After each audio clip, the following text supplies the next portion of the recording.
Las primeras manifestaciones artísticas de la humanidad. Desde el principio de los tiempos, el hombre siempre ha manifestado sus ideas, sus pensamientos y sobre todo sus sentimientos. Contexto cronológico del arte prehistórico y antiguo. Las primeras manifestaciones artísticas están relacionadas con los aspectos trascendentales de la condición humana, como la muerte o la subsistencia. Gracias a la posibilidad de encontrar un atractivo estético en las obras realizadas por los primeros pobladores de la Tierra, podemos situar en ellas los orígenes del arte. El arte prehistórico engloba las manifestaciones gráficas y materiales realizadas al inicio de la evolución cultural del ser humano por sociedades que carecían de un desarrollo técnico complejo y de expresión literaria. Pero el historiador del arte descubre en ellas una voluntad artística llena de intensidad creativa, extraordinariamente viva, que nos habla de valores ancestrales, curiosamente ligados a la percepción estética contemporánea. Fruto de estas sociedades es el arte prehistórico, famoso por las pinturas rupestres que nos dejaron en las paredes de cuevas y abrigos rocosos. El nacimiento del arte. Reconocemos la existencia de un ser humano cuando encontramos utensilios que nos hablan de su vida material, testimonio de su esfuerzo por dominar la naturaleza. Con él comienza la historia del arte. El artista del Paleolítico pinta todavía lo que está viendo realmente, no pinta más que lo que puede recoger en un momento determinado y en una ojeada única. El arte paleolítico estaba en conexión con acciones mágicas. Lo prueba finalmente la representación de figuras humanas disfrazadas de animales, la mayoría de las cuales se ocupa indiscutiblemente de ejecutar danzas mágico-mímicas. Las piezas mobiliares.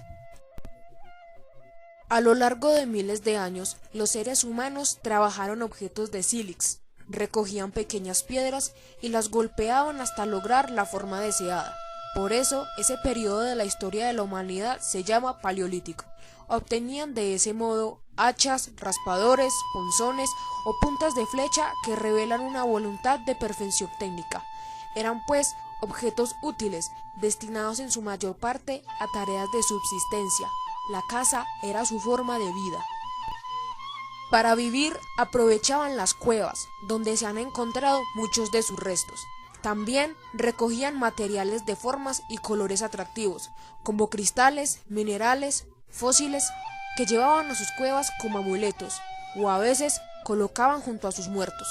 En esta manipulación, que en ocasiones incluye trazos incisos en huesos o piedras, se reconoce una incipiente experiencia artística. La pintura del Paleolítico Superior. Varias cuevas de la cornisa cantábrica, como las de Tito Bustillo en Asturias y Altamira en Cantabria, y del sur de Francia, como la de Lascaux, albergan pinturas parietales.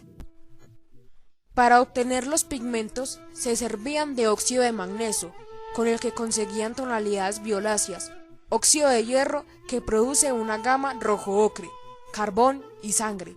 Empleaban como aglutinante grasa animal, que se absorbe en la roca, lo que explica que se haya conservado. Como herramienta utilizaban sus propios dedos o rudimentarios pinceles. A veces aplicaban la pintura con un tampón impregnado de color, método que se llama tamponado. Otro procedimiento, denominado impronta, se basa en la imposición de una plantilla, por ejemplo, una mano, sobre la roca, lo que permite reproducir su silueta, bien en positivo o en negativo, en ocasiones contorneado en la figura con un buril. Neolítico y megalitismo. El neolítico, con sus cambios en los modos de vida, trajo consigo nuevas formas de organización y creencias que dieron lugar a transformaciones en el arte. La revolución neolítica supuso la aparición de la agricultura y de la ganadería, y, como consecuencia, la sedentarización de las poblaciones neolíticas. Con el tiempo, se diversificaron las actividades de la humanidad y la producción de objetos. Aparecieron la cerámica, la metalurgia y los tejidos, y las herramientas de piedra se pulieron. Este proceso tuvo su origen en Asia Menor en el milenio octavo a.C., desde donde se expandió primero a Oriente Medio y Mesopotamia, y con posterioridad hacia la India y por las riberas del Mediterráneo. Estos cambios tuvieron su reflejo en la religión, en la que florecieron ritos para influir en los fenómenos meteorológicos y obtener buenas cosechas, y en una organización centralizada del poder que garantizase la seguridad de la población. Las construcciones megalíticas. En Europa occidental se levantaron, a partir del 4500 al 4000 a.C., las primeras construcciones en piedra, que revelan una compleja organización social y religiosa. Se llaman megalitos, término griego que significa grandes piedras, por el enorme tamaño de las piezas con las que están realizadas. La forma más simple es el menhir, que está compuesto por una sola pieza de piedra, alargada y clavada verticalmente sobre el suelo, y, a veces, aparecen colocados en filas, formando alineamientos, lo que se ha interpretado en relación con la existencia de un campo sepulcral o con el culto al sol, ya que están orientados en dirección este-oeste. Los más famosos son los Karnak en Bretaña, Francia. Cuando los menhires se agrupan en círculo, formando uno o varios anillos concéntricos, el conjunto se denomina cromlech. El más famoso es el de Stonehenge, en una desnuda llanura cerca de Salisbury, en el Reino Unido, que se ha explicado en el marco de alguna ceremonia relativa al sol, ya que la prolongación de la abertura hacia el noreste se corresponde exactamente con el punto por donde sale el sol en el solsticio de verano. Una forma más compleja es el dolmen, que es una construcción cubierta con varias piedras laterales que sostienen, al menos una horizontal. Tenía una función funeraria, como sepultura, con objeto de proporcionar descanso eterno al difunto. Para llevar a cabo estas construcciones se exigía, a veces, el desplazamiento de los bloques desde grandes distancias, mediante troncos deslizantes y rampas de tierra, que requerían la ayuda de muchas personas, lo que revela la existencia de comunidades amplias. El Paleoindio americano. El Paleoindio americano es la denominación que se utiliza para estudiar la prehistoria del continente americano. Los primeros pobladores de América se organizaron en pequeños grupos nómadas que recorrían extensas regiones en busca de alimento. Inicialmente, estos cazadores y recolectores fabricaron herramientas de piedra, hueso y madera, con técnicas similares a las del Paleolítico Superior de Asia septentrional. Más adelante, fueron elaborando variedades técnicas adaptadas a las condiciones de la caza en el nuevo territorio. Algunos de los animales tenían gran envergadura, como el mamut, el mastodonte y el megaterio, por lo que se les conoce como megafauna. Estas especies se extinguieron hace unos 12.000 años. Por ello, la presencia de restos de estos animales en un sitio arqueológico que denota también actividad humana constituye una prueba de que ambos vestigios pertenecen a este periodo llamado paleoindio, paleoamericano o periodo lítico. Este periodo de la prehistoria corresponde al Paleolítico Superior europeo y asiático. Etapas del desarrollo de los pueblos indígenas colombianos.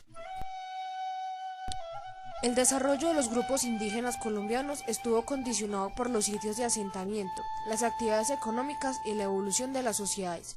Los primeros pobladores de Colombia eran, en su mayoría, cazadores de grandes mamíferos y poseedores de utensilios de piedra, con los que acosaban a los animales hasta aislarlos y darles muerte. Ingresaron al actual territorio colombiano cruzando el tapón de Darién hace 17.000 años, cazando megafauna pleistocena y se dispersaron por las costas y los valles interandinos.